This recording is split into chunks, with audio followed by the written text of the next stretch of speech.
দেশে করোনায় প্রথমবারের মতো একদিনে শনাক্ত ছাড়ালো ২,০০০। আরও ১৫ জন সহ মৃতের সংখ্যা ৫৫৯। কিছুটা বেড়েছে সুস্থ হওয়ার হার। ইউনাইটেড হাসপাতালে অগ্নি নির্বাপন যন্ত্রের অধিকাংশই মেয়াদ উত্তীর্ণ, নামমাত্র আইসোলেশন সেন্টার। দুর্ঘটনার ১৮ ঘণ্টা পর দায় এড়ানো বক্তব্য হাসপাতাল কর্তৃপক্ষের। ৩০ মের পর সাধারণ ছুটি আর না বাড়িয়ে প্রজ্ঞাপন। ১৫ জুন পর্যন্ত বিভিন্ন নিষেধাজ্ঞা চলবে। আন্তনগর ট্রেন ও যাত্রীবাহী লঞ্চ। মানুষের ঢাকায় ফেরার হিড়িক। ঈদের আগে বিধিনিষেধে শিথিল করায় চট্টগ্রামে ব্যাপক হারে কোভিড সংক্রমণ। অভিযোগ নাগরিক সমাজের। প্রশাসনকে আরও কঠোর হওয়ার তাগিদ। এবং আমপান আঘাতের ৮ দিনেও মেরামত হয়নি কয়রার বেড়িবাঁধ। পানির নিচে গ্রামের পর গ্রাম। ভোলায় হঠাৎ ঘূর্ণিঝড়ের শতাধিক বাড়িঘর বিধ্বস্ত।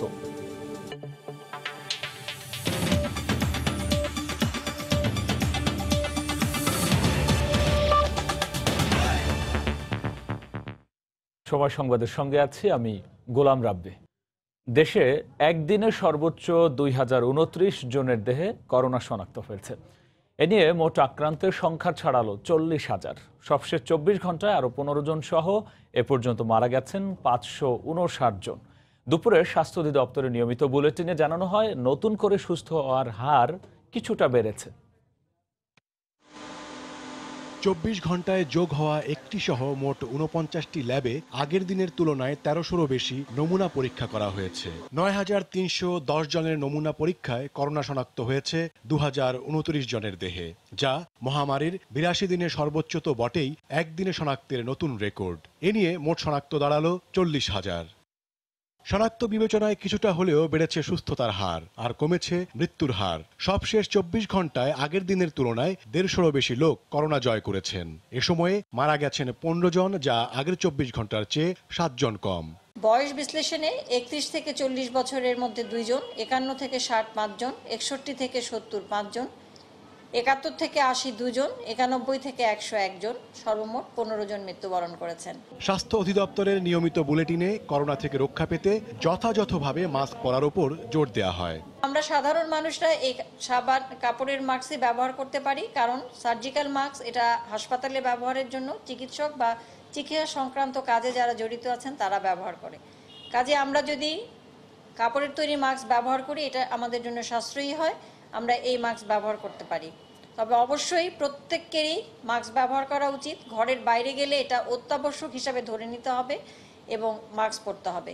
বুলেটিনে জানানো হয়, নতুন ১৪ জন সহ হটলাইনে সেবা দিতে প্রস্তুত আছেন ১৬,২০১ জন চিকিৎসক। ৬,৯৯,০০০। ওমর ফারুক, সময় সংবাদ, ঢাকা। করোনার সবশেষ পরিস্থিতি নিয়ে স্বাস্থ্য অধিদপ্তরের আজকের বুলেটিন বিশ্লেষণ করেছেন রিপোর্টার মুজাহিদ শুভ। করোনা সংক্রমণের ৮২তম দিনে বাংলাদেশ। স্বাস্থ্য বুলেটিনের আজকের বিশ্লেষণে জানাবো বাংলাদেশ, দক্ষিণ এশিয়া এবং সারা বিশ্বের খবরাখবর। আমরা প্রথমে যদি জানতে চাই যে ২৪ ঘন্টায় বাংলাদেশের চিত্র। নমুনা পরীক্ষা হয়েছে শেষ ২৪ ঘন্টায় ৯,৩১০টি। তবে আক্রান্তের হার আজকে সবচেয়ে বেশি, কারণ ২,০০০ ছাড়িয়েছে। মৃতের সংখ্যা কিন্তু আমরা অন্যদিন অনেক বেশি দেখি, আজকে অনেকটা কমেছে এবং ১৫তে নেমেছে। এবং সুস্থ হয়েছেন আরও ৫০০ জন, যেটি গতকালের চেয়ে অনেকটা বেশি। আমরা এরপরে যদি জানাই যে ৭ দিনের আসলে সংক্রমণের চিত্রটা কিরকম। সর্বোচ্চ আজকে সংক্রমণের হার ২১.৭৯%। ২২, ২৩, ২৪ মে পর্যন্ত একেবারে স্থিতিশীল ছিল, কিন্তু ২৫ মের পর থেকে আসলে বেড়েছে। এবং এরপরে যে কয়জন মারা গেছেন ১৫ জন, তাদের বয়স ভিত্তিক বিভাজনটা আসলে কিরকম। এখানে আমরা দেখতে পাচ্ছি যে ৩১ থেকে ৪০ বছর পর্যন্ত ২ জন মারা গেছেন। সব থেকে বেশি মারা গেছেন ৫১ থেকে ৬০ এবং ৬১ থেকে ৭০। এই দুইটি ঘরে আসলে ৫-৫-১০ জন মারা গেছেন। ৭১ থেকে ৮০ বছর বয়সে ২ জন মারা গেছেন। তবে ৯১ থেকে ১০০ বছরের মধ্যে একজন আসলে মারা গেছে। এরপরে বিশ্বের ৫টি দেশ যেটি সংক্রমণের দিক থেকে সব থেকে বেশি এবং মৃতের হারও যেখানে সব থেকে বেশি। আমরা মার্কিন যুক্তরাষ্ট্রতে আপনারা দেখতে পাচ্ছেন যে সব থেকে বেশি শনাক্ত হয়েছে ১৭,৪৫,৮০০ 503 জন। একইভাবে কিন্তু সেখানে মৃতের সংখ্যাও ছাড়িয়েছে, দুদিন আগেই ছাড়িয়েছে 1 লাখের বেশি। যুক্তরাজ্য শনাক্তের দিক থেকে পঞ্চম হলেও মৃতের সংখ্যা কিন্তু এখানে অনেক বেশি, দ্বিতীয় সর্বোচ্চ। চতুর্থ স্থানে সংক্রমণের দিক থেকে স্পেন থাকলেও মৃতের হারের দিক থেকে কিন্তু তৃতীয়, কারণ এখানে 27,118 জন মারা গেছেন। সারা বিশ্বের চিত্র দেখালাম এবং বাংলাদেশের যে চিত্র, বাংলাদেশে কিন্তু আমরা 31 তারিখ থেকে আসলে সবকিছু সীমিত আকারে গণপরিবহন সহ সবকিছু খুলে যাচ্ছে, কিন্তু স্বাস্থ্য অধিদপ্তর বারবারই বলেছে যে প্রশাসনের কঠোর অবস্থার পাশাপাশি যদি স্বাস্থ্যবিধি মেনে বাংলাদেশের নাগরিকরা যদি চলাফেরা না করেন তাহলে এই সংক্রমণের হার হয়তো অনেক বেশি বেড়ে যেতে পারে এবং মৃতের সংখ্যাও কিন্তু অনেক বেশি বাড়তে পারে। তো এই ছিল আজকের বিশ্লেষণের সবশেষ। ইউনাইটেড হাসপাতালের অধিকাংশ অগ্নি নির্বাপন যন্ত্রই ছিল মেয়াদোত্তীর্ণ। নামমাত্র তৈরি আইসোলেশন সেন্টারে অতিমাত্রা দাহ্য পদার্থ থাকলেও ছিল না কোনো নিরাপত্তা ব্যবস্থা। এ কারণে ধোঁয়াতেই মারা যান 5 রোগী। নিরাপত্তার অব্যবস্থাপনার দায় হাসপাতাল এড়াতে পারে না উল্লেখ করে ব্যবস্থা নেওয়া হবে বলে জানিয়েছে তদন্তে আসা বিভিন্ন দপ্তরের কর্তৃপক্ষ। তবে দুর্ঘটনার 18 ঘন্টা পর হাসপাতাল কর্তৃপক্ষ জানায় আগুন লাগার পর তড়িৎ প্রতিক্রিয়া করেছেন তারা। করোনার উপসর্গ নিয়ে ইউনাইটেড হাসপাতালে গিয়েছিলেন বেসরকারি প্রতিষ্ঠানে কর্মরত রিয়াজুল আলম লিটন। রাখা হয় হাসপাতালের আইসোলেশনে। করোনা পরীক্ষার ফলাফল এসেছে নেগেটিভ, কিন্তু সেই খবর জানা হলো না আর। তবে কি নিয়তির নির্মমতাই তাকে নিয়ে গিয়েছিল মৃত্যুপুরীতে পরিণত হওয়া হাসপাতালে? ফায়ার সার্ভিস বলছে প্রায় সবকিছুই দাহ্য পদার্থ, ফলে আগুনে পুড়ে এখন শুধু করোনা ইউনিটের কঙ্কাল দাঁড়িয়ে। সোমবার সকাল 10টায় ইউনাইটেড হাসপাতালে প্রবেশ করে সিআইডির ক্রাইম সিন ইউনিট। তাদের অনুসন্ধান শুরু হয় আগুনে মুচড়ে পড়া করোনা ইউনিটের তাঁবুটিতে। এরপরই সেখানে যায় ফায়ার সার্ভিসের 4 সদস্যের তদন্ত দল। পরিদর্শন করেন উত্তর সিটির মেয়র, আসেন সংশ্লিষ্ট বিভিন্ন দপ্তর। উঠে আসে হাসপাতাল কর্তৃপক্ষের গাফেলতি আর চরম অব্যবস্থাপনা। তাদের কিছু ব্যবস্থা নিতেই হবে, এটাই বাস্তবতা। গাফিলতি বলতে আমি মনে করি যে তারা দেখা দরকার ছিল যে আমি জানি না ভিতরে যে আরো যে ফায়ার এক্সটিংগুইশার আছে এগুলোরও কি ডেট আছে কি না। ফায়ার সার্ভিস জানায় সরকারি নির্দেশনায় বাড়তি ইউনিট করা হলেও তা ছিল নামমাত্র। সাধারণ দেয়ালে তোলা তাঁবুটিতে সব জিনিসই ছিল দাহ্য পদার্থ। এসি ছিল নেগেটিভ প্রেসারে, যা আরো অনিরাপদ করে তোলে তাঁবুর পরিবেশ। মেয়াদ উত্তীর্ণ ওই ফায়ার এক্সটিংগুইশারের দায় কিন্তু হসপিটালের। আমরা যখন আসলাম তখন ফায়ার হাইড্রেন্টের কেউ কাজ করে না, আমরা আসার পরে একটা লাইন খোলা হয় আর কি। ঘটনাস্থল থেকে বিভিন্ন স্যাম্পল সংগ্রহ করে তদন্ত সংস্থাগুলো। সিআইডি জানায় কোনোভাবেই এই অগ্নিকাণ্ডের দায় এড়াতে পারে না ইউনাইটেড হাসপাতাল কর্তৃপক্ষ। কেমিক্যাল ওখানে ভর্তি, হ্যান্ড স্যানিটেশন একদম গ্যালনকে গ্যালন, তারপরে বোতলকে বোতল আমরা যেগুলা জব্দ করছি এগুলো অনেক। 4 মাস আগে মেয়াদ উত্তীর্ণ কথাটা আমার মনে হয় যে এটা একটু আর একটু যাচাই করে দেখার ব্যাপার। হ্যাঁ, ওখানে আমাদের কিছু ফায়ার এক্সটিংগুইশার ছিল যেগুলো মেয়াদ উত্তীর্ণ, সেগুলো হচ্ছে এপ্রিলের শেষের দিকে, 4 মাস আগের না। এবং এই লকডাউনের কারণে আমাদের বিভিন্ন জিনিসের আমরা ধীরে ধীরে বদল করছিলাম, ধীরে ধীরে নতুন জিনিস। বুধবার রাত 10টায় রাজধানীর ইউনাইটেড হাসপাতালের করোনা ইউনিটে আগুন লাগে। ইউনিটে চিকিৎসাধীন 5 রোগী মারা যান। এ ঘটনায় রাজধানীর গুলশান থানায় একটি অপমৃত্যুর মামলা হয়েছে। সেলিয়া সুলতানা, সময় সংবাদ, ঢাকা। এই মুহূর্তে ইউনাইটেড হাসপাতালের সামনে আছেন রিপোর্টার সেলিয়া সুলতানা। এই বিষয়ে এখনকার অবস্থা জানতে সরাসরি যাচ্ছি তার কাছে। সেলিয়া। রাব্বি, এখন পর্যন্ত যদি জানাতে হয় যে সকাল থেকে কিন্তু আমরা বিভিন্ন তদন্ত সংস্থার যারা পরিদর্শনে এসেছেন তাদের বক্তব্য শুনছিলাম এবং বিকেল নাগাদ আমরা দেখেছি ইউনাইটেড হাসপাতাল কর্তৃপক্ষ তারা তাদের নিজেদের বক্তব্য দেন এবং যদি দুই দিকের বক্তব্যই আসলে মুখোমুখি রাখা হয় সেক্ষেত্রে দেখা যায় যে ইউনাইটেড হাসপাতাল কর্তৃপক্ষ কিন্তু স্বীকার করেছেন তাদের যে ফায়ার এক্সটিংগুইশার ছিল সেগুলো আসলে মেয়াদ উত্তীর্ণ ছিল অনেকগুলোই এবং সেক্ষেত্রে তারা বলছেন মাত্র 1 মাস আগে 1 মাস হয়েছে যে আইসোলেশন ইউনিটটি করা হয়েছে সেখানে আসলে তাদেরকে যখন জানতে চাওয়া হয়েছে যে এই ফায়ার এক্সটিংগুইশার আসলে কবে নাগাদ থেকে মেয়াদ উত্তীর্ণ তখন কিন্তু তারা বলেছেন 1 মাস থেকেই কিন্তু এই এখানে ফায়ার এক্সটিংগুইশারগুলো আসলে মেয়াদ উত্তীর্ণ ছিল। তার মানে দেখা যাচ্ছে যে আসলে ফায়ার এক্সটিংগুইশারগুলো যখন মেয়াদ উত্তীর্ণ ছিল তখনই কিন্তু আসলে দেওয়া হয়েছে। অন্যদিকে কিন্তু ফায়ার সার্ভিস বলছে এই ফায়ার এক্সটিংগুইশারগুলো কিন্তু 4 মাস পর্যন্ত মেয়াদ উত্তীর্ণ তারা পেয়েছেন। মোট 11টির মধ্যে 9টি। অন্যদিকে যদি হাসপাতাল কর্তৃপক্ষকে আমরা জানতে চেয়েছি যে এখানে যে ফায়ার হাইড্রেন্ট রাখা হয়েছে সেটি আসলে অকেজো ছিল কেন, তারা কিন্তু বলেছেন যে ফায়ার হাইড্রেন্টের যে মাধ্যমেই কিন্তু ফায়ার সার্ভিস এই আগুন নির্বাপনের কাজ করে। কিন্তু ফায়ার সার্ভিস কিন্তু অন্য দিক থেকে আমাদেরকে জানিয়েছেন যে প্রথম দিকে কিন্তু ফায়ার হাইড্রেন্টগুলো কাজ করছিল না। একদিকে যেমন ফায়ার সার্ভিসের তদন্ত টিম গঠন করা হয়েছে, বিভিন্ন সংস্থা থেকে তদন্ত টিম গঠন করা হয়েছে, অন্যদিকে দেখা যাচ্ছে ইউনাইটেড হাসপাতাল কর্তৃপক্ষ কিন্তু তদন্ত টিম করেছে। তারা 3 দিনের মধ্যে তদন্ত প্রতিবেদন জমা দিবেন তাদের কর্তৃপক্ষের কাছে। তবে একটি বিষয় থেকে যায় যে হাসপাতাল কর্তৃপক্ষ যে ধরনের গাফিলতিগুলোর কথা আসলে বিভিন্ন কর্তৃপক্ষ পরিদর্শনে এসে বলে গেছেন, তারা হয়তো এই বিষয়গুলোর হয়তো উন্নত করবেন, ব্যবস্থাপনাগুলো আবার নেবেন। কিন্তু যে 5 জন আসলে নিহত হয়েছেন তাদেরকে আসলে কি ফেরানো সম্ভব হবে, সে প্রশ্নটি আসলে অনেকটা থেকে যাচ্ছে। এবং আরো একটি বিষয়, তারা কিন্তু বলেছেন যখন আসলে অগ্নিকাণ্ডের ঘটনা ঘটে সে সময় যারা এখানে ডাক্তার এবং নার্স যারা ছিলেন তারা আসলে সরে গেছেন, কিন্তু রোগীরা আসলে শয্যাশায়ী থাকায় তাদের কাউকেই সরানো সম্ভব হয়নি। এবং তারা বলছেন যারা নেগেটিভ ছিলেন, করোনা নেগেটিভ, তাদেরকেও এখানে রাখা হয়েছে। তাদের মধ্যে সে ধরনের করোনার উপসর্গগুলো থাকার কারণেই তাদেরকে এই ইউনিটে রাখা হয়েছিল। এই ছিল এখন পর্যন্ত আমার কাছে ইউনাইটেড হাসপাতালের সামনে থেকে সর্বশেষ। রাজধানীর ইউনাইটেড হাসপাতালের সামনে থেকে যুক্ত হয়েছিলেন সহকর্মী সেলিয়া সুলতানা। 30 মের পর সাধারণ ছুটি আর না বাড়িয়ে প্রজ্ঞাপন জারি করেছে মন্ত্রী পরিষদ বিভাগ। একই সঙ্গে 31 মে থেকে 15 জুন পর্যন্ত বিভিন্ন বিষয়ে নিষেধাজ্ঞা জারি হয়েছে। এছাড়াও স্বাস্থ্যবিধি মেনে সীমিত পরিসরে গণপরিবহন চলার অনুমতি দেওয়া হলেও বন্ধ থাকবে সব শিক্ষা প্রতিষ্ঠান। করোনা ভাইরাসের বিস্তার রোধ ও পরিস্থিতির উন্নয়নে বৃহস্পতিবার মন্ত্রী পরিষদ বিভাগের সিনিয়র সহকারী সচিব তৌহিদ ইলাহির স্বাক্ষরিত প্রজ্ঞাপনে এসব নির্দেশনা জানানো হয়। প্রজ্ঞাপনে নিয়ন্ত্রিতভাবে আন্তঃজেলা ভ্রমণ, রাত 8টা থেকে ভোর 6টা পর্যন্ত অতি জরুরি প্রয়োজন ছাড়া ঘর থেকে বের না হওয়া, স্বাস্থ্যসেবা বিভাগের দেয়া সব নির্দেশনা মেনে চলা, শারীরিক দূরত্ব বজায় রাখা, বিকেল 4টার মধ্যে সব হাটবাজার, দোকানপাট ও শপিং মল অবশ্যই বন্ধ রাখার নির্দেশ দেওয়া হয়েছে। পাশাপাশি সরকারি, বেসরকারি ও আধা সরকারি এবং স্বায়ত্তশাসিত প্রতিষ্ঠানগুলোতে স্বাস্থ্য বিভাগের 13 দফা নির্দেশনা মেনে অফিস পরিচালনার নির্দেশও দেওয়া হয়। দেশের অর্থনীতির গতিপ্রবাহ ধরে রাখতে অফিস আদালত খুলে দেওয়ার বিষয়ে সরকারের সিদ্ধান্তকে অর্থনীতিবিদরা ইতিবাচক হিসেবে দেখলেও স্বাস্থ্য ঝুঁকি বেড়ে যাওয়ার আশঙ্কা চিকিৎসকদের। আরও কিছুদিন সময় নেওয়ার পরামর্শ তাদের। তবে সরকারের পক্ষ থেকে বলা হচ্ছে প্রয়োজনীয় স্বাস্থ্যবিধি নিশ্চিত করা হবে, আর মাস্ক ছাড়া বের হলে নেওয়া হবে আইনি ব্যবস্থা। এহসান জুয়েলের রিপোর্ট।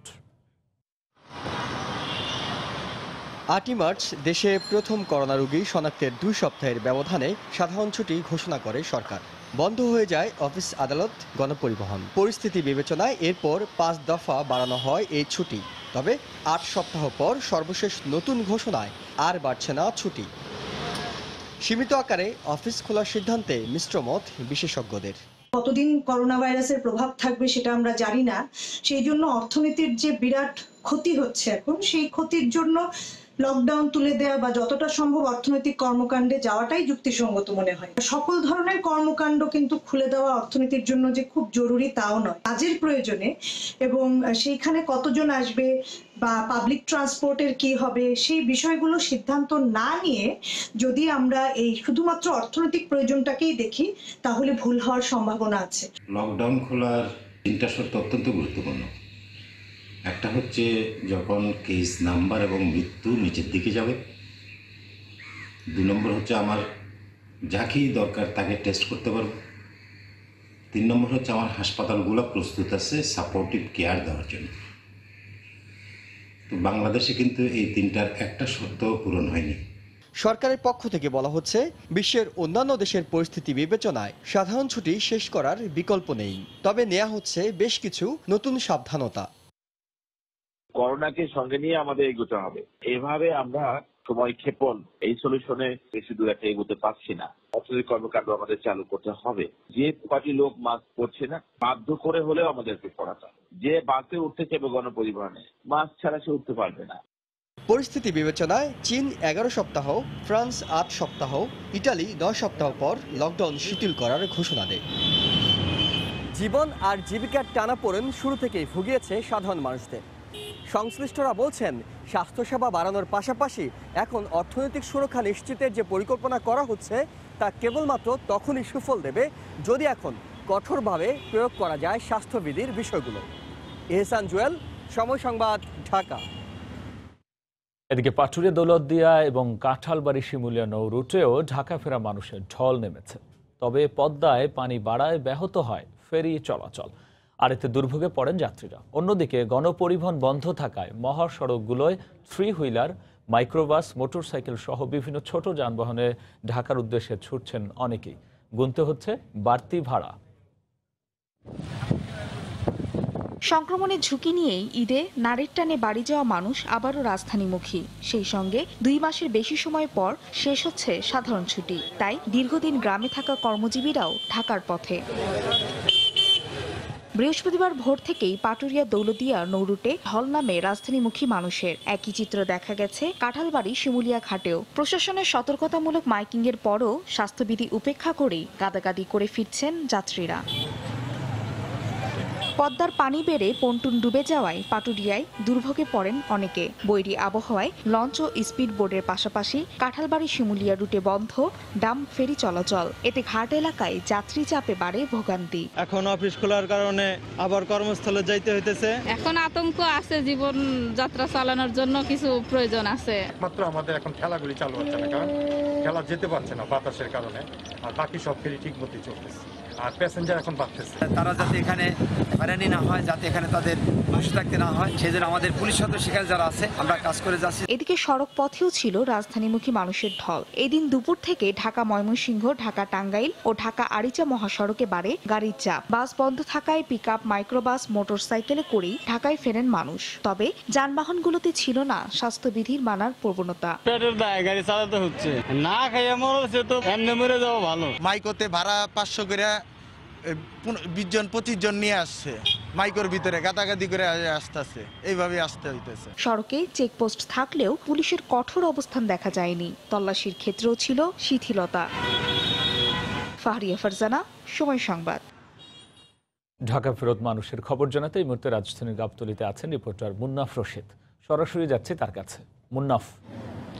রাব্বি, এই চেকপোস্টে কয়েকদিন আগেও কিন্তু কিছুদিন আগেও আমরা দেখেছি যে সাধারণ মানুষের যে সচেতনতার ক্ষেত্রে এবং ঢাকায় ঢোকা এবং বের হওয়ার ক্ষেত্রে পুলিশ বা আইন শৃঙ্খলা বাহিনীর অন্যান্য সদস্যরা তারা কিন্তু সাধারণ জনগণকে উদ্বুদ্ধ করেছিলেন এবং সচেতনতার সৃষ্টি করেছিলেন তাদের মাঝে। কিন্তু এখন কিন্তু সেখানে কোনো ধরনের সচেতনতা বা কোনো ধরনের জিজ্ঞাসাবাদ কোনো কিছুই চলছে না।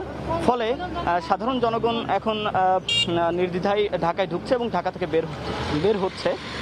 তবে সেক্ষেত্রে কোনো রকম মানা হচ্ছে না স্বাস্থ্যবিধি বা সামাজিক দূরত্বের যে বিষয়টি, সেটিও কিন্তু কোনোভাবেই মানা হচ্ছে না। সব ক্ষেত্রে কিন্তু এটি আসলে তাদের কোনো রকম মানতে দেখি নাই। আমরা সকাল থেকে দেখেছি যে ঢাকার আমি এখন রয়েছি গাবতলীতে, গাবতলী সহ অন্যান্য যে ঢাকার প্রবেশদ্বার এবং বাহিরের পথ যেগুলো রয়েছে আমরা সবকটিতেই দেখেছি একই অবস্থা। সেখানে কোনো ধরনের সাধারণ জনগণকে কোনো রকম জিজ্ঞাসাবাদের মুখে পড়তে হচ্ছে না বা তাদেরকে সচেতন করার ক্ষেত্রেও কোনো রকম কার্যক্রম আমরা দেখি নাই। এবং তারা কর্মস্থলে যোগ দেওয়ার জন্য কিন্তু ঈদের পরে কিন্তু ঢাকামুখী হয়েছে এবং সেক্ষেত্রে আমরা দেখেছি কিছু কিছু বাসও অলরেডি ইতোমধ্যেই চলাচল শুরু করেছে।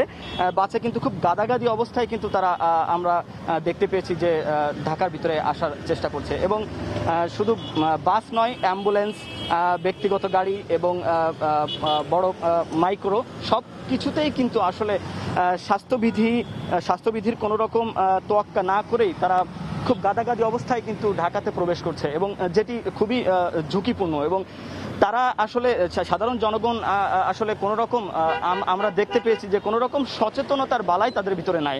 অর্থাৎ করোনা ভাইরাসের যে এত মহামারী, সেই মহামারীটা তাদের ভিতরে কোনো রকম আতঙ্ক বা তাদের ভিতরে সচেতনতার কোনো কিছু তৈরি করেছে বলে আমরা দেখতে পাইনি। তো এই ছিল আমার কাছে গাবতলী থেকে সবশেষ খবরাখবর। ঢাকায় ফেরা মানুষের খবর জানাচ্ছিলেন সহকর্মী মুন্নাফ রশিদ, যুক্ত হয়েছিলেন রাজধানীর গাবতলী থেকে।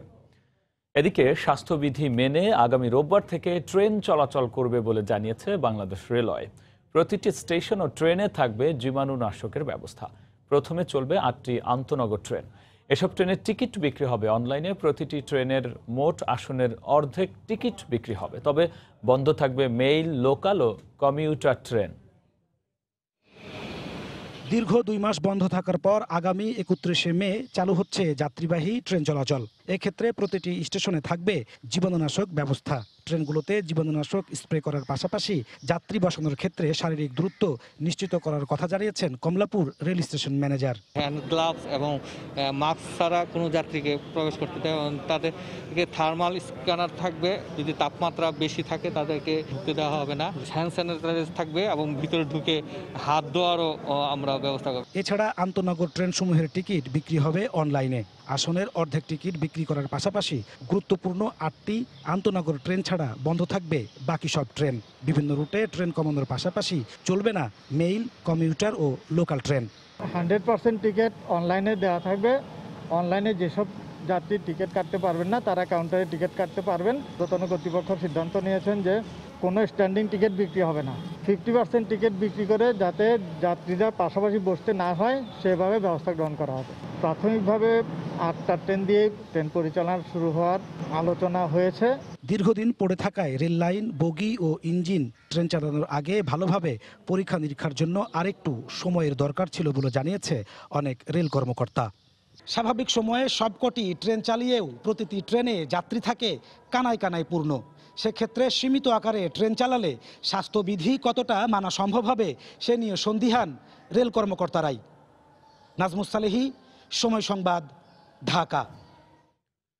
ঈদের আগ মুহূর্তে চট্টগ্রাম নগরীতেই কোনো বিধি নিষেধ মানা হয়নি, আর এ সময়ে সবচেয়ে বেশি সংক্রমিত হয়েছে। এই অবস্থায় অঘোষিত লকডাউন শিথিল করা সত্ত্বেও ভয়ঙ্কর পরিস্থিতি এড়াতে আগামী কয়েকদিন প্রশাসনকে কঠোর অবস্থানে যাওয়ার তাগিদ নাগরিক সমাজের। বিস্তারিত জানাচ্ছেন কমল দে। করোনা ভাইরাস সংক্রমণের হটস্পট হিসেবে চট্টগ্রামে এখন সামাজিক সংক্রমণ আশঙ্কাজনক হারে বেড়ে চলেছে। কার কাছ থেকে সংক্রমিত হয়েছে তার কোনো খোঁজ নেওয়া হচ্ছে না। অথচ করোনা সংক্রমণের শুরুর দিকে চট্টগ্রাম ছিল সবচেয়ে নিরাপদ নগরী। নাগরিকরা ভাবছেন যে এটা পুলিশ প্রশাসনের কয়েকজন আক্রান্ত হওয়ার কারণে কিংবা আন্তরিকতার ক্ষেত্রে ঘাটতির কারণে এরকম ঘটছে। ওনারা কমিউনিটি ট্রান্সমিশনের ক্ষেত্রে যে ব্যবস্থা নিয়েছিলেন সেটা ঢিলেঢালা হয়ে গেছে। সামাজিক দূরত্ব নিশ্চিতের মাধ্যমে সংক্রমণ ঠেকাতে 26শে মার্চের পর মাঠে নামে পুলিশের পাশাপাশি সেনাবাহিনী। প্রথমে কঠোর অবস্থানে থাকলেও পরবর্তী তারা কিছুটা শিথিল করে দেয়। বিশেষ করে বেশ কজন পুলিশ সদস্য আক্রান্ত হওয়ার পর তারা অনেকটা মাঠ ছেড়ে যায়। মানুষগুলো যত্রতত্র জটলা পাকিয়েছে, তারা সেটাকে এমন ইজিলি নিয়েছে যে এটা বোধহয় আমাদের দেশ থেকে বোধহয় করোনা চলে গেছে, এলিমিনেটেড হয়ে গেছে। এই জিনিসটাই হয়তো আজকে এই ভুলের কারণেই চট্টগ্রামে এখন এই করোনা পরিস্থিতি এখন দিনে দিন বিস্তার লাভ করছে। ঈদের বন্ধ শুরু হওয়ার আগে ফ্রি স্টাইলের নগরীতে রূপ নেয় চট্টগ্রাম। রাস্তায় লোক কিংবা যানবাহন চলাচল ছিল পুরোপুরি স্বাভাবিক। প্রতিদিনই আশঙ্কাজনক হারে রোগী সংখ্যা বাড়তে থাকায় চিকিৎসকদেরও চরম হিমশিম খেতে হচ্ছে। আমাদের সাধ্যে যা কিছু আছে আমরা করতেছি, কিন্তু তারপরেও এইভাবে যদি আপনারা নিজের পায়ে নিজেরাই কোড়াল মারেন, নিজেরাই যদি স্বাস্থ্যবিধি না মেনে চলেন, এইভাবে আক্রান্ত হতে থাকেন, তখন স্বাস্থ্য বিভাগের আর কিছু করার থাকবে না। তবে আগামী অন্তত 2 সপ্তাহ কঠোরভাবে স্বাস্থ্যবিধি মানা না হলে চট্টগ্রামের পরিস্থিতি ভয়াবহ রূপ নিতে পারে বলে শঙ্কা চিকিৎসকদের। নিয়মকানুনগুলি মানতে হবে, তা না হলে আমাদেরকে অনেক বেশি করোনা আক্রান্তের ক্ষতি আমাদের অনেক বেশি হবে। চট্টগ্রামে এখন পর্যন্ত 2100 করোনা রোগী শনাক্ত হয়েছে। এর মধ্যে মারা গেছেন 60 জন। কমল দে, সময় সংবাদ, চট্টগ্রাম। দেশেই তৈরি হচ্ছে কোভিড-19 নমুনা সংগ্রহে viral transport media VTM kit. বিজ্ঞান ও প্রযুক্তি মন্ত্রণালয়ের গবেষণা প্রতিষ্ঠান DRICM এর তৈরি কিটে আমদানি করা কিটের তুলনায় খরচ পড়বে অর্ধেক। এ কিট দিয়ে সহজে নমুনা সংগ্রহ, পরিবহন আর দীর্ঘ সময় সংরক্ষণও করা যাবে। তুলনামূলক সাশ্রয়ী ভিটিএম কিট উৎপাদন অব্যাহত রাখতে বলছে স্বাস্থ্য অধিদপ্তর। ফারুক ভুঁইয়া রবিনের রিপোর্ট। লবণ, প্রোটিন আর অ্যান্টিবায়োটিকের সমন্বয়ে তৈরি বিশেষ এক দ্রবণ ভাইরাল ট্রান্সপোর্ট মিডিয়া বা ভিটিএম। করোনা ভাইরাসের নমুনা সংগ্রহের এই মিশ্রণ দেশেই তৈরিতে ব্যস্ত একদল গবেষক। গবেষণায় অনুসরণ করা হচ্ছে বিশ্ব স্বাস্থ্য সংস্থা আর যুক্তরাষ্ট্রের সেন্টার ফর ডিজিজ কন্ট্রোল সিডিসির গাইডলাইন। কোভিড-19 সংক্রমণের প্রকৃত চিত্র জানতে প্রয়োজন অধিক হারে নমুনা পরীক্ষা। দেশে করোনা আক্রান্ত শনাক্ত হওয়ার পর মার্চের মাঝামাঝিতে ভিটিএম তৈরিতে শুরু হয় বিজ্ঞান বিষয়ক সরকারি গবেষণাগার DRICM এর গবেষণা। নমুনা সংগ্রহে প্রতিষ্ঠানটির কিট ব্যবহার করতে সম্প্রতি মিলেছে স্বাস্থ্য অধিদপ্তরের আনুষ্ঠানিক সাই। আমাদের বিজ্ঞানীরা কাজ করেছেন, তাদের অবশ্যই আমরা ক্রেডিট দিব। আমদানির চেয়ে এখানে আমাদের খরচ অনেক কম পড়বে, এটা তো একটা অনেক বড় প্লাস পয়েন্ট। প্রোডাকশন অব্যাহত রাখতে বলেছি, আমাদের দরকার মতো আমরা নিব। আমাদের তো আগেরও আছে, তাই না? গবেষণা দলের দাবি, ভিটিএম কিটের মাধ্যমে সম্ভব হবে তুলনামূলক সহজ ও সুরক্ষিত উপায়ে নমুনা সংগ্রহ আর পরিবহন। সঠিক মান ধরে রেখে 4 ডিগ্রি তাপমাত্রায় নমুনা রাখা যাবে 3 দিন পর্যন্ত। ফলে এড়ানো যাবে নমুনা বাতিল হওয়ার ঝুঁকিও। এই ভায়ালটা এমনভাবে দিয়েছে যে যারা ল্যাবে কাজ করে মাইক্রোপিপেটে যে টিপস লাগানো থাকে, যাতে সেই টিপস পর্যন্তই তার ভায়ালটা পর্যন্ত যায়, যাতে কন্টামিনেশন না হয়। একটা রোগী যাতে তার জিহ্বাটাকে একটু ডিপ্রেস করে নিয়ে আমরা সোয়াবটা সহজে নিতে পারি, আমরা সেটা রাখার চেষ্টা করেছি, সেই টাং ডিপ্রেসার দিয়েছি। DRICM বলছে, বর্তমানে আমদানি করা কিটের দাম যেখানে 400 থেকে 450 টাকা, সেখানে 200 থেকে 250 টাকার মধ্যে সরবরাহ করা যাবে ভিটিএম কিট। আর প্রাথমিক পর্যায়ে উৎপাদন সম্ভব দৈনিক 5000 কিট। স্বাস্থ্য অধিদপ্তর ওনারা যদি মনে করেন যে হ্যাঁ আমাদের চাহিদা আরো বেশি, দেন সেক্ষেত্রে আমরা আমাদের সক্ষমতা বা আমাদের এই ক্যাপাসিটি এক্সটেন্ড করতে পারবো। যখন স্কেলটা আরো বাড়বে, এই খরচটা আরো কমে আসবে। প্রাথমিকভাবে সোমবার বিনামূল্যে 5000 ভিটিএম কিট স্বাস্থ্য অধিদপ্তরে পাঠিয়েছে DRICM। দেশে কোভিড যুদ্ধে নতুন মাত্রা যোগ করল নমুনা সংগ্রহের জন্য ভিটিএম কিট তৈরি। সংশ্লিষ্টরা বলছেন, তুলনামূলক সহজ আর নিরাপদ উপায়ে নমুনা সংগ্রহ ও সংরক্ষণের ক্ষেত্রে ভূমিকা রাখবে এ কিট। পাশাপাশি কমাবে বিদেশ থেকে আমদানি নির্ভরতাও। ফারুক ভাইয়া, রবিন, সময় সংবাদ, ঢাকা। সময় সংবাদে আরও থাকছে, একের পর এক ঝড়ের তাণ্ডবে মৌসুমি ফল চাষিদের মাথায় হাত। রাজশাহীতে বাগানগুলোয় ঝরে গেছে 15 ভাগ আম। দিনাজপুরে লিচুর ব্যাপক ক্ষতি। ঘূর্ণিঝড় আম্পানের প্রভাবে খুলনার কয়রায় বেড়িবাঁধ ভেঙে যাওয়ায় জোয়ারের পানিতে প্রতিদিন প্লাবিত হচ্ছে গ্রামের পর গ্রাম। এই অবস্থায় গৃহহারা মানুষ উঁচু সড়ক ও বেড়িবাঁধে আশ্রয় নিয়েছেন। সরকারি সহায়তা না পাওয়ায় চরম সংকটে দিন কাটছে তাদের। ত্রাণ অপ্রতুলতার কথা স্বীকার করে উপজেলা চেয়ারম্যান বলছেন, সরকারি, বেসরকারি ও ব্যক্তিগত সমন্বয়ের মাধ্যমে ক্ষতিগ্রস্তদের দুর্ভোগ লাঘবে কাজ করা হবে। দেখাশোনা কেউ করিনি বা করি না, আমরা এইভাবে পানি সাঁতার দিয়ে যাচ্ছি পানি আনতে, ওই কলেতে পানি নিয়ে এসতেছি, খাচ্ছি, আর এই বাচ্চা কাচ্চা নিয়ে এই কষ্টে পড়ি রয়েছি। চারিদিকে শুধু পানি আর পানি। কোন রকম জেগে আছে ফাতেমা বেগমের ঘর। জোয়ার এলে 3 মাসের শিশু সুমাইয়াকে নিয়ে ঘাটের উপর ভাসতে হয় তাকে। শিশুর নিরাপত্তার কথা চিন্তা করে নিজ ঘরেই অবস্থান করছেন তিনি। ফাতেমা বেগমের মতো খুলনার কয়রা উপজেলার শত শত পরিবার এখন ভাসছেন নদীর নোনা পানিতে। আবার অনেকের বসবাস গবাদি পশু পাখির সাথে বিভিন্ন আশ্রয় কেন্দ্রে। এমন দুর্দিনে ঘূর্ণিঝড় আম্পানের পর তাদের খবর নেয়নি কেউ। দিনের সঙ্গে পাল্লা দিয়ে বাড়ছে ঘরহারা মানুষের দুর্ভোগ ও দুর্দশা। লোনা পানিতে থাকা, পানি আনা, জীবন ধারণ, এই বাচ্চা কাচ্চা নিয়ে থাকা যায় না। ছেলেপিলি নিয়ে খুব কষ্ট আছে। বসতবাড়ি পানিতে ডুবে থাকায় অনেকের পরিবারের অবস্থান এখন উঁচু সড়ক এবং বেড়িবাঁধে।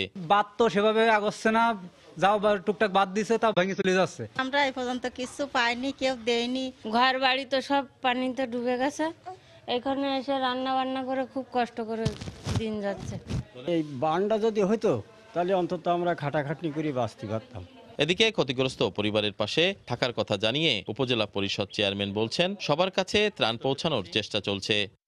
সবাই পাইছে এটা বলবো না, চেষ্টা করা হচ্ছে যে যারা বলতেছে আমাদের সমস্যা আছে তাদেরকে আমরা দেওয়ার ব্যবস্থা করতেছি, যেভাবে হোক, সরকারি হোক এবং কোনো ব্যক্তিগত হোক। ঘূর্ণিঝড় আম্পানে খুলনার কয়রা উপজেলায় প্রায় 60 কিলোমিটার বেড়িবাঁধ ভেঙে প্লাবিত হয়েছে 4টি ইউনিয়নের অর্ধশতাধিক গ্রাম। তরিকুল ইসলাম, সময় সংবাদ, খুলনা। ভোলায় হঠাৎ ঘূর্ণিঝড়ে গাছপালা ভেঙে শতাধিক বাড়িঘর বিধ্বস্ত হয়েছে। ক্ষতিগ্রস্ত হয়েছে ফসলের ক্ষেত। গতরাতে লালমোহন ও চরফ্যাশন উপজেলায় আঘাত হানে কালবৈশাখী। সেই সঙ্গে শুরু হয় প্রবল বৃষ্টিপাত। ঝড়ের তাণ্ডবে উড়ে গেছে ঘরের চাল, ক্ষতিগ্রস্ত হয়েছে আসবাবপত্র। গাছপালা ভেঙে বন্ধ হয়ে যায় রাস্তাঘাট। বিদ্যুতের খুঁটি উপড়ে পড়ায় তাৎক্ষণিকভাবে বিদ্যুৎ সংযোগ বিচ্ছিন্ন হয়ে যায়। ক্ষতিগ্রস্ত হয় ফসলের মাঠ ও সবজি ক্ষেত। সকালে ক্ষতিগ্রস্ত এলাকা পরিদর্শন করে সহযোগিতার আশ্বাস দিয়েছেন স্থানীয় জনপ্রতিনিধিরা। একের পর এক ঝড়ের তাণ্ডবে বৃহত্তর রাজশাহী অঞ্চলের আম বাগানগুলো থেকে অনেক আম ঝরে পড়ায় চিন্তিত বাগান মালিকরা। ঘূর্ণিঝড় আম্পান ও বুধবারের কালবৈশাখী ঝড়ে প্রায় ৫ থেকে ১৫ ভাগ আম নষ্ট হয়েছে বলে জানান ফল গবেষণার সাথে জড়িত কর্মকর্তারা। হাবিবুর রহমান পাপ্পুর তোলা ছবিতে বিস্তারিত সাইফুর রহমান রকির রিপোর্টে। বৃহত্তর রাজশাহী অঞ্চলের বাগানগুলোতে এবার আমের মুকুল কিছুটা কম এসেছিল। সে অনুযায়ী আমের উৎপাদনও কম হয়েছে। তার উপর ঘূর্ণিঝড় আম্পানের আঘাতে বহু গাছ উপড়ে পড়ে, ভেঙেছে ডালপালা। সবশেষ গতরাতের কালবৈশাখী ঝড়ে বেশ কিছু আম পড়ে গেছে। এমনিতেই করোনা ভাইরাসের কারণে আম বাজারজাত করা নিয়ে দুশ্চিন্তায় আছেন বাগান মালিকরা। তার উপর একের পর এক ঝড়ে ক্ষতিগ্রস্ত বাগান মালিকরা। 15% আম ঝরে পড়েছে। আর গতকাল ওইভাবে ঝড় বলা যায় না, বাতাসে ঘরে দুটা মিলিয়ে যদি আমরা বলি ওই মোটামুটি 15%-এর মধ্যেই থাকে। এমন পরিস্থিতিতে ক্ষতিগ্রস্ত বাগান মালিকদের সরকারি প্রণোদনার আওতায় আনার দাবি জানান এই ব্যবসায়ী নেতা। যদি রাজশাহীতে 800 থেকে 900 কোটি টাকার আমের একটা যে বাজার ছিল, তার ভিতরে বলা চলে যে আমাদের 200-250 কোটি টাকার একটা বড় ধরনের লস হয়েছে। কৃষি কর্মকর্তারা বলছেন এখনও বাগানগুলোতে যে পরিমাণ আম আছে তা সঠিকভাবে পরিচর্যা ও বাজারজাত করতে পারলে ভালো দাম পাবে বাগান মালিকরা। আম বাজারজাত করতে যাতে কোনো অসুবিধা না সৃষ্টি না হয় সেই ব্যবস্থা করা হয়। সুতরাং আমের সরবরাহটা এত কম থাকবে, সেই ক্ষেত্রে আমরা আশা করতেছি বেশি দাম পাবো। কৃষি বিভাগের দেয়া তথ্য অনুযায়ী রাজশাহী, চাঁপাইনবাবগঞ্জ, নাটোর ও নওগাঁয় যে পরিমাণ আম ঝরে পড়ে গেছে তার আনুমানিক বাজার মূল্য প্রায় 300 কোটি টাকা।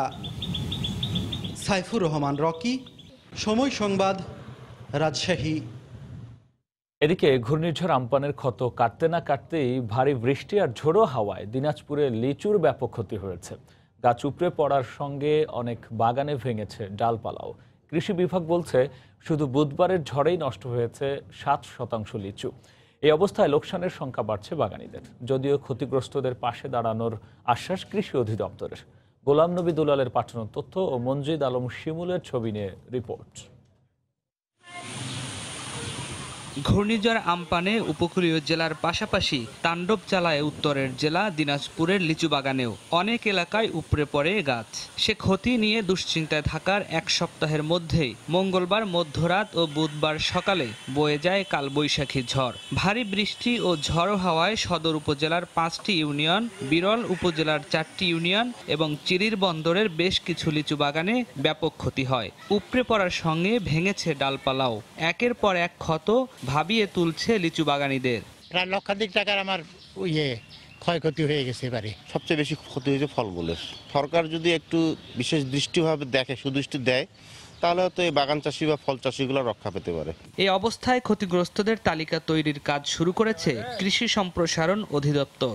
7.5 কোটি টাকার মতো আমাদের ক্ষতি হয়ে গেছে। তাদের তালিকা অনুযায়ী আমরা প্রণোদনার ব্যবস্থা করব। জেলার 6000 হেক্টর বাগানের জমিতে 5 উপজেলায় ক্ষতিগ্রস্ত হয়েছে 350 হেক্টরের লিচু। সময় সংবাদ, দিনাজপুর।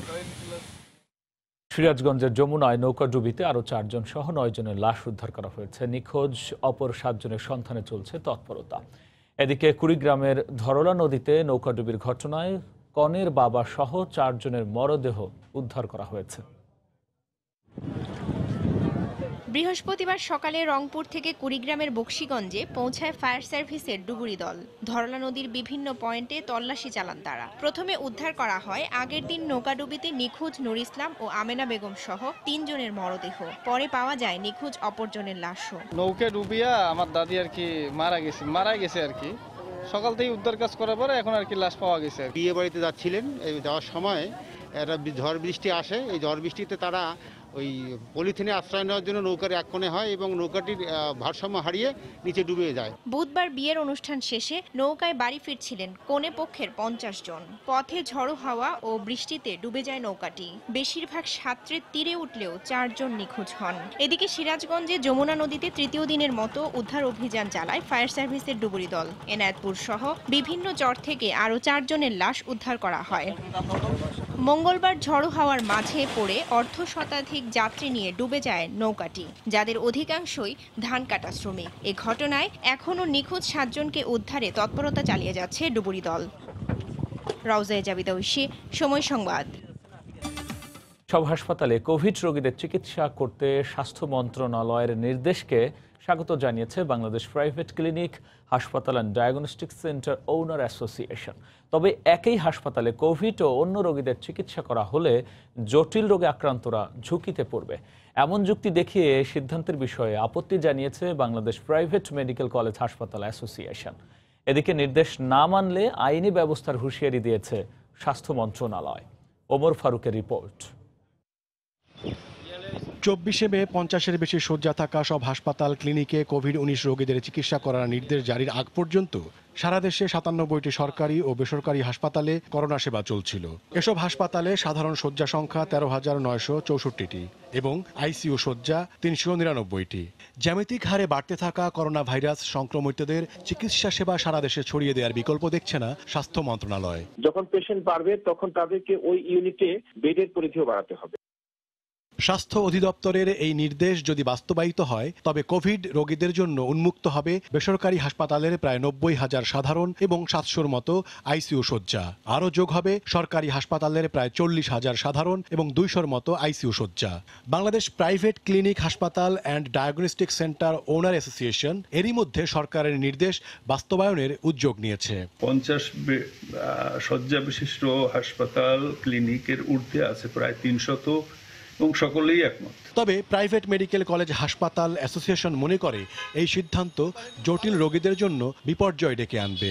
যদি একই হাসপাতালে যেখানে আপনার হার্টের পেশেন্ট, যেখানে লাংয়ের পেশেন্ট, যেখানে কিডনির পেশেন্ট, যেখানে ক্যান্সারের পেশেন্ট, এইরকম জটিল রোগীরা রয়েছেন, সেইখানে যদি ধরেন কোভিড পেশেন্টও ভর্তি হয়, কোনোভাবে যদি এটা স্প্রেড হয়, এটা হবে বিপজ্জনক। এদিকে নির্দেশ না মানলে হাসপাতালের নিবন্ধন বাতিলের হুঁশিয়ারি দিয়েছে স্বাস্থ্য মন্ত্রণালয়।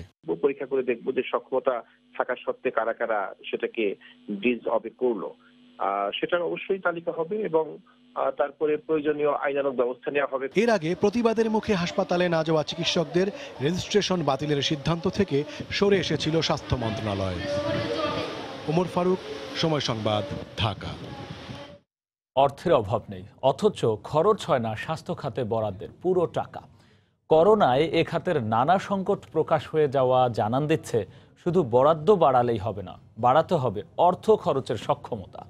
বিশ্লেষকরা বলছেন স্বাস্থ্য খাতের এই বেহাল দশা উত্তরণে দরকার আমূল সংস্কার। এ খাতের প্রকল্প দেখভালের জন্য আসছে বাজেটে সুনির্দিষ্ট নির্দেশনারও দাবি তাদের।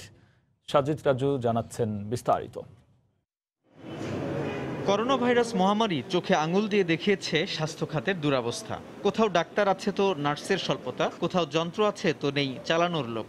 আইসিইউ ও অক্সিজেন সরবরাহের সীমাবদ্ধতার সঙ্গে যোগ হয়েছে প্রযুক্তিগত দুর্বলতা। অথচ এমন নেই অবস্থার মধ্যেও অভাব নেই অর্থের, বরং কোথায় অর্থ খরচ করতে হবে সে দূরদৃষ্টি ও সক্ষমতা নেই সংশ্লিষ্ট বিভাগগুলোর। এর প্রমাণ পরিকল্পনা মন্ত্রণালয়ের প্রকল্প বিশ্লেষণ, বাস্তবায়ন, পরিবীক্ষণ ও মূল্যায়ন বিভাগ আইএমএডির তথ্য বলছে গেল 3 অর্থ বছরে প্রায় 3,500 কোটি টাকার প্রকল্প নির্দিষ্ট সময়ে বাস্তবায়ন করতে পারেনি স্বাস্থ্য খাত। এজন্য দক্ষ জনশক্তির অভাবকে দায়ী করছেন স্বাস্থ্য অর্থনীতি বিশ্লেষক। যারা বাজেট তৈরির সাথে জড়িত, আমাদের বিভিন্ন পর্যায়ের ম্যানেজার যারা আছে হেলথ সেক্টরে, তাদের বাজেট সম্পর্কে কোন জায়গায় কতটুকু বাজেট লাগবে এই সম্পর্কে ভালো ধারণা বা পরিষ্কার ধারণা না থাকার কারণে দেখা যাচ্ছে যে স্বাস্থ্য মন্ত্রণালয় যৌক্তিক বাজেটটা অর্থ মন্ত্রণালয়কে প্লেস করতে পারে না। প্রতিবেশী সবগুলো দেশের তুলনায় বাংলাদেশ স্বাস্থ্য খাতে খরচ করে সবচেয়ে কম। অর্থনীতি বিশ্লেষকরা বলছেন স্বাস্থ্য খাতকে ঢেলে সাজাতে প্রয়োজন 2012 সালে প্রণয়ন করা স্বাস্থ্য অর্থায়ন কৌশলপত্র বাস্তবায়ন, যেখানে বলা হয়েছে 2021 সালের মধ্যে মোট জাতীয় বাজেটের 12 ভাগ বরাদ্দ থাকতে হবে স্বাস্থ্য খাতে। শুধু বাজেটের বরাদ্দ নয়, স্বাস্থ্য ক্ষেত্রে আমাদের যে সক্ষমতা, অর্থাৎ স্বাস্থ্য মন্ত্রণালয়, অধিদপ্তর, এগুলোতে পুরোপুরি এক ধরনের যেটাকে বলা হয় পুনর্কাঠামোগত পুনর্বিন্যাসও দরকার। সক্ষমতাটা আমরা আসলে কিভাবে বাড়াবো সেটির ক্ষেত্রে নীতি নির্দেশনা এবং বাজেটারি বরাদ্দের ক্ষেত্রে সেই ব্যাপারটি সবচেয়ে গুরুত্বের সাথে বিবেচনা করা দরকার।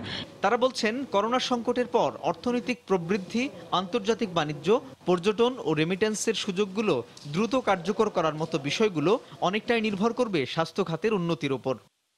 সাজিদ রাজু, সময় সংবাদ, ঢাকা। এ পর্যায়ে শীর্ষ সংবাদ জানিয়ে দিচ্ছি আরও একবার। দেশে করোনায় প্রথমবারের মতো একদিনে শনাক্ত ছাড়ালো 2000, আরও 15 জন সহ মৃতের সংখ্যা 559। কিছুটা বেড়েছে সুস্থ হওয়ার হার। ইউনাইটেড হাসপাতালে অগ্নি নির্বাপন যন্ত্রের অধিকাংশই মেয়াদ উত্তীর্ণ। নামমাত্র আইসোলেশন সেন্টার। দুর্ঘটনার 18 ঘন্টা পর দায় এড়ানো বক্তব্য হাসপাতাল কর্তৃপক্ষের। গ্রীষ্মের পর সাধারণ ছুটি আর না বাড়িয়ে প্রজ্ঞাপন, বিভিন্ন ক্ষেত্রে শিথিলতা। চলবে আন্তনগর ট্রেন ও যাত্রীবাহী লঞ্চ। মানুষের ঢাকায় ফেরার হিড়িক। ঈদের আগে বিধিনিষেধে শিথিল করায় চট্টগ্রামে ব্যাপক হারে কোভিড সংক্রমণ। অভিযোগ নাগরিক সমাজের। প্রশাসনকে আরও কঠোর হওয়ার তাগিদ। এবং আমপান আঘাতের 8 দিনেও মেরামত হয়নি কয়রায় বেড়িবাঁধ। পানির নিচে গ্রামের পর গ্রাম। ভোলায় হঠাৎ ঘূর্ণিঝড়ে শতাধিক বাড়িঘর বিধ্বস্ত। এই ছিল এখনকার মতো। যে কোনো খবর পেতে ভিজিট করুন সময়নিউজ.tv। আপনার মোবাইলে সময় সংবাদ দেখতেও সব খবর পেতে ডাউনলোড করুন সময় অ্যাপ। এছাড়াও এইমাত্র পাওয়া খবর আপনার মোবাইলে পেতে SMS করুন *BN লিখে পাঠিয়ে দিন 16242 নম্বরে। সঙ্গে থাকুন সময়।